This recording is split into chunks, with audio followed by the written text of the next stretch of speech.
Okay, sorry, I pressed the wrong button by mistake, so I switched off the video. So this is part 2. So here we are. So I've got my tag, and I'm just going to stick this onto my onto the tag with some glue. So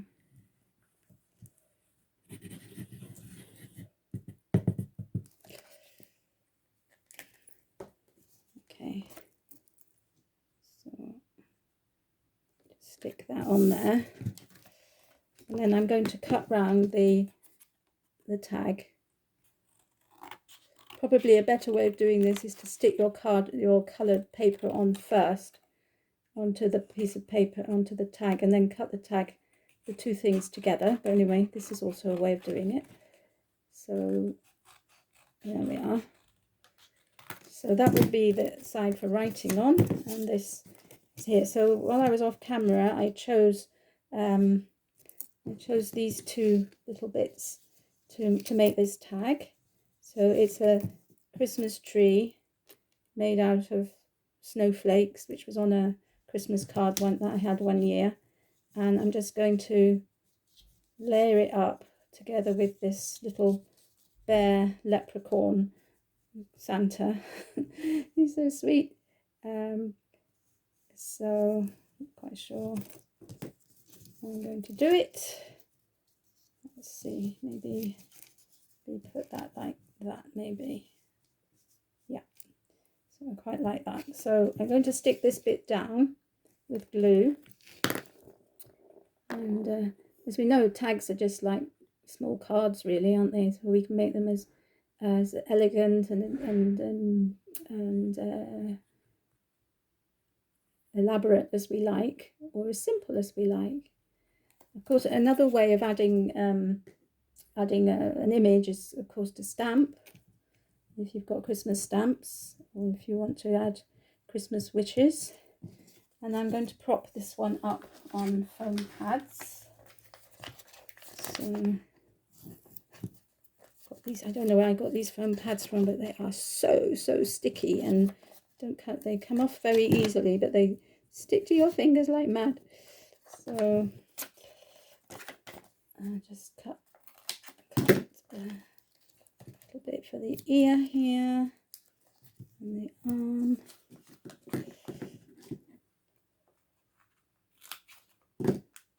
And here's a hat.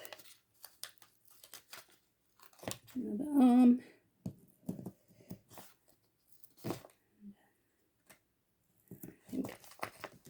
I think with that should do it. So just take these bits off, and we'll see. So please do go over to Caroline's channel as well and have a look at what she's been making. I'm sure she's made something spectacular with her Cricut machine.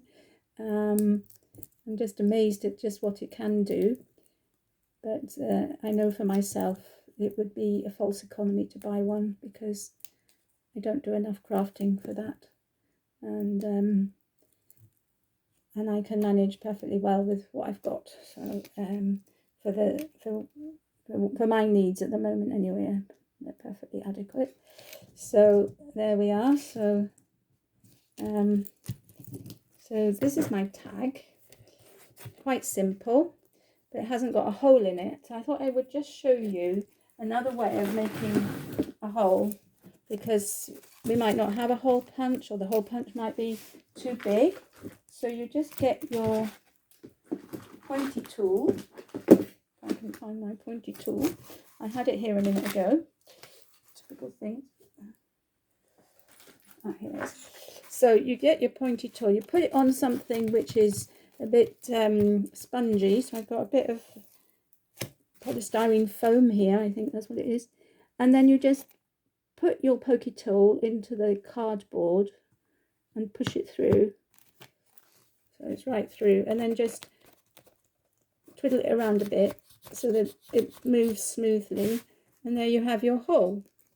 And I'm just going to put some ribbon through. Of course, it is quite a small hole because the pokey tool is small, but I think I think this ribbon will go through, and if it doesn't, then actually I might use some of this. I've got some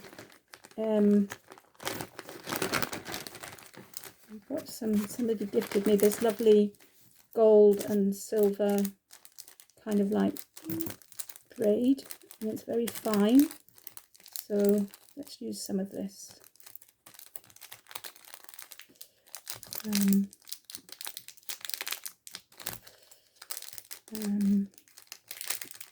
Get into it.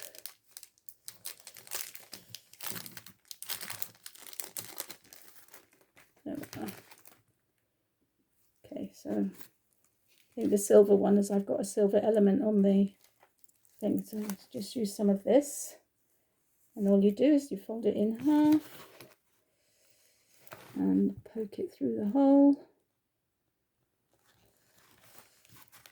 and then loop that, and then you've got a tag with a nice long bit of ribbon so that you can tie it to your present or do whatever you want with it. So as I said, this one is a bit of a funny shape, but I think it works, and it's quite simple. I just wanted to show you the idea, really. I have got a few other tags here that I've made in the past, just to give you an idea. I don't like this baker's twine that I put through it, I have to say. It's not, I don't think it does anything for them. But this was the inside of the die cut of an inside of a shape, you know, a frame, and I thought it was a rather pretty shape, and so I just stuck a Christmas tree on there. On this one, this is a tag that I cut myself, and I put paper on it, and then I just put some foam candy sticks on it from a pack. This is just layered up. It has a nice blue card, silver card, and then this image of trees from a Christmas card. Here I've got a wooden element. I got these from the works, I think, ages ago, and then I just painted up I left part of the wood bare, but I just painted up the rest of the element, and then I just use that as a decoration. So that's another thing you can do. There's another one here, which is just the decoration without any background. And then this one, this was a snowflake that was attached to a card, and so I saved the snowflake and then again mounted it on some blue shiny card. And finally, this is the other way round. So this image has been cut out of this paper, so you get the silhouette behind, and I think that's quite effective too. So I hope I've given you some ideas. Probably you all knew it all already, but just in case, I hope I've inspired you in some way. It is great fun making your own tags. I wouldn't say you save an awful lot of money doing it, because they are time consuming, but they are the sort of thing you can just sit down and just whiz off several at a time. And I think people enjoy getting something that's homemade and being thought of for them. And I find this a very good way of using Christmassy bits and pieces rather than using them on my Christmas cards, because I am a bit of a traditionalist and I like to have the nativity scene or something more Christmassy on my Christmas cards. And so, you know, I wouldn't use these sort of images on my cards, but I love using them on Christmas tags. So that's all for now, and I hope you've enjoyed this video, and please go across to Carol Ann's and catch up with her. I'll leave her channel in the description box below, and we'll see you next week. Bye for now.